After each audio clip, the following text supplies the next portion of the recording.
Hello అండి. ఈరోజు మన పాఠం ఎవరు గొప్ప చాలా చాలా బావుంటుంది. పాఠంలోకి వెళ్ళే ముందు ఒక చిన్న పొడుపు కథ.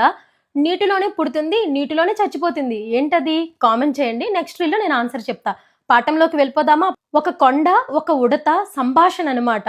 ఎలా ఉంటుందో చూద్దాము. కొండ తన గొప్పల్ని చెప్పుకుంటూ ఉంటుంది.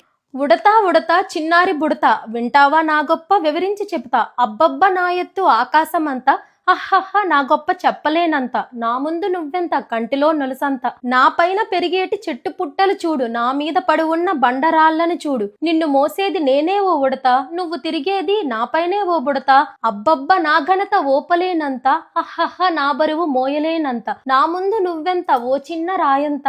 ఇన్ని మాటలతో పాపం కదా అండి, కొండ తన గొప్పల్ని చెప్పుకుంటూ ఉంటది. ఇప్పుడు మన ఉడత మంచి సమాధానం చెప్తుంది. బండరాళ్ళను మోయు కొండన్నా బడాయి మాటలు వద్దన్నా బుడతనే కాదనను నేను నీ ఎత్తు నీలావు ఒప్పుకుంటాను బుడతనైనా నేను పరిగెత్తుతాను చెట్లు కొమ్మల పైన గింతలేస్తాను నాలాగా అటు ఇటు నడవగలవా నువ్వు కాయలను కమ్మగా కొరికి తినగలవా నా కన్నా నువ్వెంతో పెద్దవాడివే కానీ నీ కన్నా నేనెంత చిన్నదాన్నో చూడు నీ గొప్ప నీదే నా గొప్ప నాదే కొండన్నా నిజం తెలుసుకో అన్నా.